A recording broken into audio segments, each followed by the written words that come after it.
Au commencement, Dieu créa les cieux et la terre. La terre était informe et vide. Dieu dit que la lumière soit. Et la lumière fut. Tout simple, hein ? Il y eut un soir, il y eut un matin, ce fut le premier jour. Puis, Dieu dit qu'il y ait une étendue entre les eaux, celles qui sont en haut et celles qui sont en bas, pour séparer ces deux étendues. Il dit ça, et cela fut ainsi. Et tous les jours de la création, on voit ça. Dieu dit, et ça se produit. Et ce que Dieu a fait, il l'a fait à partir de rien. Il n'y avait rien, et il a créé, comment ? Par sa parole. Il y a quelque chose d'extraordinaire là-dedans, la puissance de la parole de Dieu. Il dit, et la chose arrive. Il ordonne, et elle existe. Alors on pourrait faire toute la prédication en parlant de la parole de Dieu, de son efficacité. La parole de Dieu, elle est vivante, elle est efficace. Hébreu nous dit qu'elle est pénétrante jusqu'à partager les parties intimes de notre vie, mettre en lumière ce qui est caché. Elle est vérité. Il y a énormément de choses à dire, mais c'est pas là qu'on va s'arrêter. Jésus était le Fils de Dieu et il était Dieu. Et la parole de Jésus aussi, on peut se rappeler, était puissante. Un jour, il a menacé la tempête et le vent s'est calmé. Il a dit à un lépreux, « Je le veux, sois pur », et le lépreux a été guéri d'une maladie incurable. Il a mieux que ça dit à Lazare, sors du tombeau. Il a dit à la jeune fille de 12 ans qui était morte elle aussi, lève-toi jeune fille. Et les deux sont ressuscités. Quelle puissance dans la parole. Alors il y a des gens qui disent, ouais, les paroles s'envolent, les écrits restent. Il paraît que c'est un certain, j'ai fait des recherches un peu, c'est un certain Horace, un philosophe de l'Antiquité, qui a dit ça. Et ça partait de quelque chose de juste. Il voulait qu'on écrive pour transmettre aux générations futures ce qui s'était dit. Et c'est bien que des gens aient écrit aussi pour nous que la parole de Dieu, qu'elle ait pu arriver jusqu'à nous. Donc il n'y a rien à redire. Mais quand il dit les paroles s'envolent, c'est discutable. Il y a des paroles qui peuvent rester et avoir un impact positif ou négatif très fort dans nos vies. Et les paroles, c'est pas que du vent. Désolée pour Dalida qui chantait des paroles, ben non. Les paroles, voilà, elles sont très importantes. C'est quelque chose que Dieu nous a donné aussi, parce que on a été créé à l'image de Dieu. On n'est pas Dieu, mais on est créé à son image, selon sa ressemblance. Donc nous aussi, on a une puissance dans nos paroles. Alors il y a l'apôtre Jacques qui a parlé de ça dans son épître, et on va lire ce qu'il avait dit dans Jacques chapitre 3, à partir du verset 2. Nous bronchons tous de plusieurs manières. Si quelqu'un ne bronche pas en parole, c'est un homme parfait, capable de tenir tout son corps en bride. Si nous mettons un mors dans la bouche des chevaux pour qu'ils nous obéissent, nous dirigeons ainsi leur corps tout entier. Voici, même les navires qui sont si grands et que poussent des vents impétueux sont dirigés par un très petit gouvernail, au gré du pilote. De même, la langue est un petit membre et elle se vante de grandes choses. Voyez comme un petit feu peut embraser une grande forêt. Et ça, on l'a vu récemment, on le voit encore. On sait ce que ça veut dire, particulièrement cette année. La langue aussi est un feu. Donc le feu, ça peut nous réchauffer. On est bien au coin du feu pendant l'hiver. Mais ça peut aussi être une menace. Ça peut brûler et détruire. c'est le monde de l'iniquité. La langue est placée parmi nos membres, souillant tout le corps et enflammant le cours de la vie, étant elle-même enflammée par la géhenne. Toutes les espèces de bêtes, d'oiseaux, de reptiles et d'animaux marins sont domptées et ont été domptées par l'homme, mais la langue, aucun homme ne peut la dompter. C'est un mal qu'on ne peut réprimer. Elle est pleine d'un venin mortel. Je ne sais pas ce que ça trouve comme écho dans vos cœurs. Ça, moi, je sais que parfois, l'agressivité monte en moi et j'ai envie de dire quelque chose.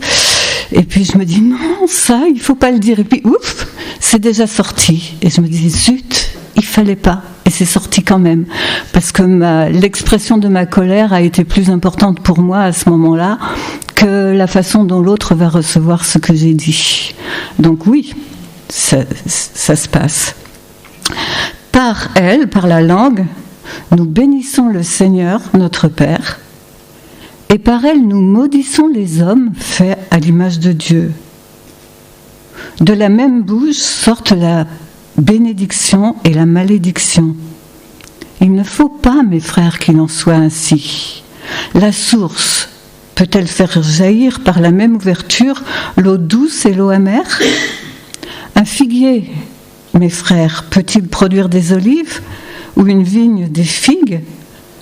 De l'eau salée ne peut pas non plus produire de l'eau douce. Ah, ben là on est devant un problème quand même. C'est vrai qu'un figuier ne peut pas donner des olives ou l'inverse. C'est vrai que par une même source on ne peut pas avoir de l'eau douce et de l'eau amère. Alors qu'est-ce qui se passe avec nous, puisque on peut dire à la fois des choses bonnes parfois et des choses beaucoup moins bonnes parfois aussi. Bon, c'est un mystère, ça ne s'explique pas en quelques mots, mais enfin, je pense que Jésus a donné une image qui peut nous aider un petit peu à comprendre. Le jour où on a donné notre vie à Dieu, le jour où on s'est tourné avec lui, c'est comme si on avait changé de propriétaire. Si notre vie est une maison, on a changé de propriétaire. On est passé d'une cave sombre à la lumière de la vie éternelle, à la lumière de Jésus dans nos vies, et ça a tout changé. Du jour au lendemain, tout a changé. Il y a des goûts qu'on avait, qu'on n'a plus, il y a des attirances qu'on avait, qu'on n'a plus, il y a des choses qui se sont passées instantanément. Et puis il y a aussi d'autres choses qui vont mettre toute la vie à se réaliser. Pourquoi ? Parce qu'on est quand même encore sur la terre avec un corps de péché et qu'il y a cette rivalité dont parle l'apôtre Paul entre le moi qui veut vraiment suivre Dieu, qui veut être uni à lui, qui veut le servir, et puis cette vieille nature qui est encore toujours présente quand même. Bon, elle est vaincue à la croix, mais il y a un combat, on est dans un combat, on n'est pas encore arrivé au ciel, donc on est dans un combat. Et Jean-Baptiste disait, il faut que Jésus croisse et que moi je diminue. Et nous, c'est la même chose, il faut que Dieu croisse dans notre vie et que nous, on diminue. Quand on regarde en arrière, on voit quand même, ah ouais, il y a quand même eu des progrès. Mais quand on est dedans, on est dans les luttes et on voit surtout les choses qui sont des défis. Et c'est comme si, en prenant cette comparaison de la maison, Jésus l'avait utilisé pour parler d'une personne qui était sous une influence de démon. Il a dit, si quelqu'un est tracassé par un démon, là, et que, voilà, il se tourne vers Dieu, le démon s'en va, et puis... pas content, il va en chercher 7 autres plus forts que lui, parce que quand il veut revenir dans cette maison, elle est propre, il n'y a pas sa place, et il en prend de plus méchants que lui pour venir agresser de nouveau cette personne, et si elle n'est pas sur ses gardes, elle se retrouve dans une condition pire qu'avant. Et ouais, notre maison, on doit la garder, et puis c'est comme si on n'avait pas nécessairement pris possession de toutes les pièces. Vous savez, quand on habite une grande maison, on ne va pas nécessairement tout de suite à la cave ou au grenier. Il y a une pièce dans laquelle on ne rentre pas souvent. Et en ouvrant une porte, on peut découvrir quelque chose qu'on n'aimerait pas trouver là. Il faut faire le ménage. Et dans notre vie qui appartient à Dieu, il ne faut pas garder une porte fermée en disant non Seigneur, là tu rentres pas parce que c'est quand même mon petit jardin secret, tu peux pas. Il faut vraiment lui ouvrir toutes les portes. Alors il y a des choses qui se font instantanément, puis il y a des choses qui vont vraiment prendre du temps, qui vont prendre toute notre vie. Et c'est seulement quand on sera auprès du Seigneur qu'on sera enfin libéré de cette lutte entre le bien et le mal qui sont en nous. Alors il y a des gens quelquefois qui voient le comportement de certains chrétiens et disent ouais, si c'est ça les chrétiens, alors bon, même pas la peine d'y penser. Mais on sait tous qu'on est capable de tomber. Mais la Bible heureusement nous relève, elle dit le juste tombe 7 fois, mais il se relève. À la différence de celui qui connaît pas Dieu et qui reste par terre. Voilà. Donc le travail d'arriver à la perfection, ça prend toute la vie. Mais comment faire pour qu'il n'y ait pas cette eau salée et cette eau douce qui sortent par le même tuyau d'arrosage là? Il faut nettoyer l'intérieur, il faut travailler pas sur l'extérieur. Je vais essayer d'avoir un grand sourire, d'être aimable avec tout le monde et ça va passer. On verra qu'il y a Dieu en moi. Mais non, on sait bien qu'entre nous, il y a parfois des mauvais sentiments contre les gens. Il y a des choses qui nous tombent dessus même. Il faut lutter pour les chasser parce qu'on n'en veut pas. Et c'est en travaillant son être intérieur que on arrivera à dire de moins en moins de choses qu'on n'aurait pas voulu dire. On va choisir ce qui est positif et rejeter ce qui ne l'est pas. Refuser les pensées négatives, refuser le jugement. Parce que se nourrir de la parole aussi, c'est de l'abondance du cœur que la bouche parle. Alors si notre cœur est nourri de la parole de Dieu, si l'amour du prochain est implanté en nous, on va arrêter de voir un peu toutes les choses qui ne vont pas encore chez lui, mais se réjouir de ce que Dieu a déjà fait. Nos paroles ont une puissance. Et si j'apporte des paroles d'encouragement à mes frères, et même à ceux qui ne sont pas mes frères, mais à tous les gens que je rencontre, au postier qui me reçoit avec un sourire et me dit mais ça fait plaisir de venir ici, parce que franchement on est toujours bien reçu, et lui ça lui fait très plaisir aussi de recevoir cette parole. Tout au long de la journée, on peut donner des paroles d'encouragement ou bien casser les gens, et ça c'est notre choix. Mais on n'a pas envie de les casser. Donc, travaillons à ce qui est en nous pour que ce qui sorte de nous soit vraiment à la gloire de Dieu et pour le bien de ceux qui nous entourent, pour leur faire du bien. Ça, c'est le deuxième point, mais ce sera court, mais j'espère que c'est court et percutant parce que c'est ce que je souhaite. Mais il y a un troisième point que j'aimerais aborder. Donc il y a les paroles de Dieu, la parole de Dieu qui est vivante, efficace, puissante. Il y a notre parole à nous qui doit être le reflet de la sienne, et on cherche à ce que ce soit comme ça.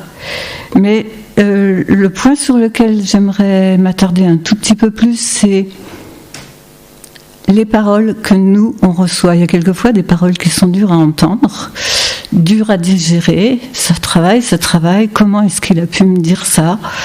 Et qui nous ont blessés.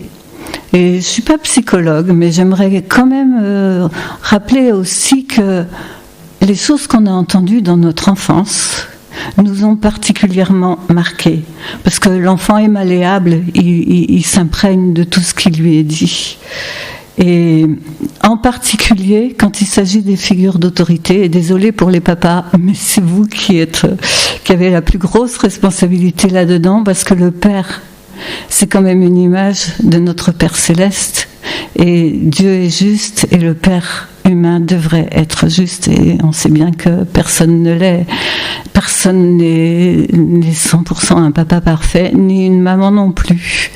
Mais les paroles qui ont été prononcées quelquefois juste maladroitement parce qu'on n'a pas réfléchi, ou bien intentionnellement parce qu'il y a le désir, il peut y avoir le désir de nuire, ou alors c'est le désir de former l'enfant, mais pas de la bonne façon, quoi. Mais c'est pas à nous de juger ce que nos parents nous ont dit, parce que eux-mêmes ils ont leur propre vécu. On ne sait pas ce qu'a été leur vie à eux. On n'est pas dans leur peau et on n'est pas là pour les juger. Mais si on a eu mal, on a eu mal.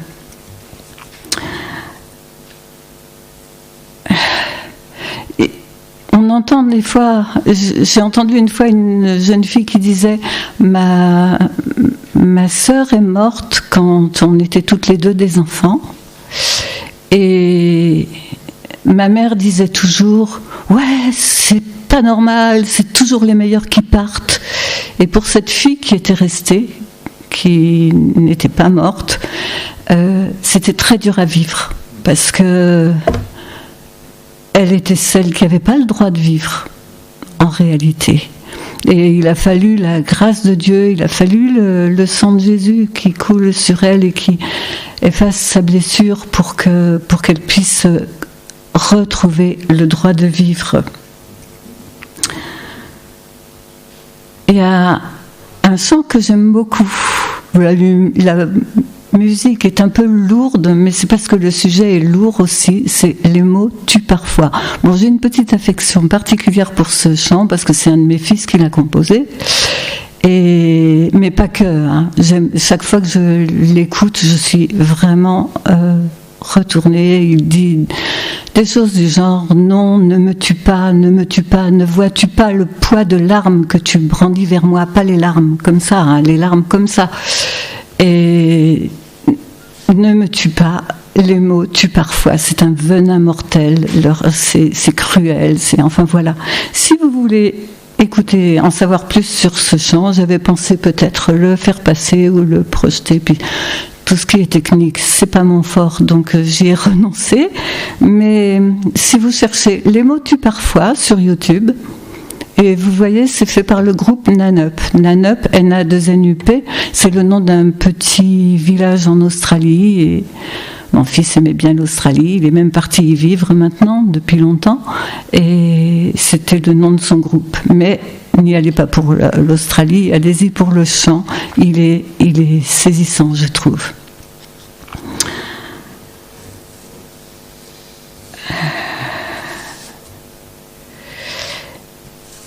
Donc, on peut entendre aussi. Moi, j'ai assisté aussi une fois à une session. C'était de ce qu'on appelle la relation d'aide, un peu de travail sur la personne. Et il y avait une prédication dans ce style.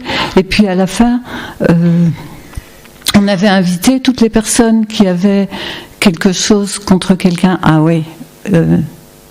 Oui, j'ai oublié un point important. Comment sortir de ces paroles négatives qu'on a pu entendre et qui nous ont blessés. Il faut que je dise ça quand même avant. Quand on t'a dit t'es vraiment nul pour le ménage, ça te poursuit toute ta vie et t'arrives pas à tenir un balai parce que tu crois les paroles qu'on t'a dites. Et quand on t'a dit tu comprendras jamais rien aux mathématiques, quand on t'a dit mais que t'es bête, tellement de choses qu'on dit quelquefois sans y penser. Même moi, mes filles me reprennent quand je dis oh je suis bête. Je dis mais non maman, oui d'accord, j'ai fait une bêtise, mais je suis pas bête. Mais c'est dit facilement et quelquefois c'est dit presque en plaisanterie, mais ça peut être des paroles de jugement qui laissent une empreinte sur notre vie et dont on a vraiment besoin d'être débarrassé. Et donc j'avais assisté à un séminaire où à la fin on avait invité les gens à se lever et puis à dire, alors il ne s'agit pas de faire de l'introspection, mais simplement s'il y a quelque chose que Dieu veut toucher par son esprit, il va nous rappeler la chose qu'il a envie d'évacuer de notre vie.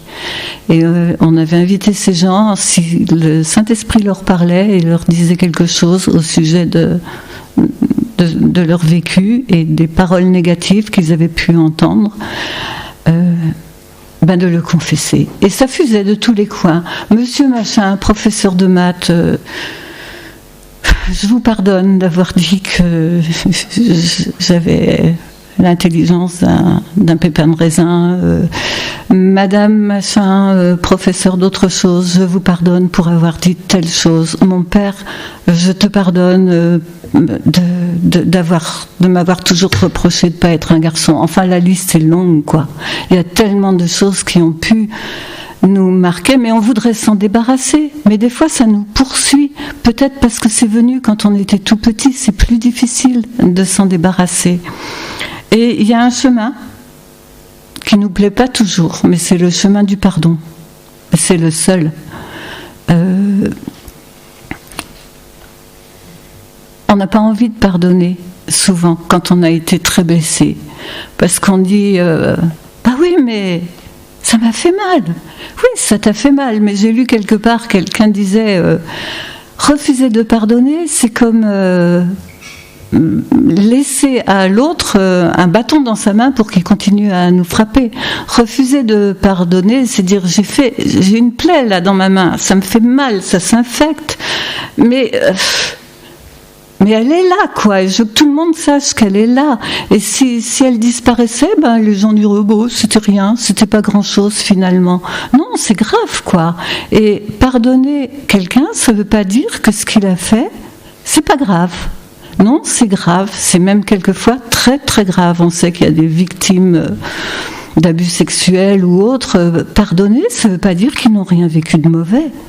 Ils ont vécu quelque chose de mauvais, mais s'ils veulent connaître la guérison, il ne faut pas garder cette blessure. Parce que sinon, si ça guérit jamais, vous n'en sortirez jamais, quoi. Et donc, le pardon, ce serait tout un sujet aussi pour une autre fois, mais là, je l'aborde dans ce cadre-là. La clé, c'est le pardon, mais le pardon, c'est pas dire que c'était rien. C'est pas nier sa souffrance.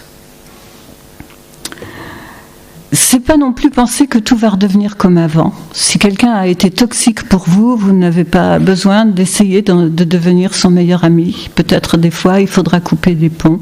Et puis dans les blessures qu'on a reçues, on aura sans doute des cicatrices, mais c'est la douleur qui sera plus là. Quand on a pardonné et qu'on est guéri de quelque chose, quand on y pense, oui, j'ai vécu ça, mais c'est comme si c'était arrivé à mon voisin, à mon ami. Pas comme si, quand c'est pas guéri, c'est non, parle pas de ça parce que ça me fait mal encore. Vous voyez la différence. Donc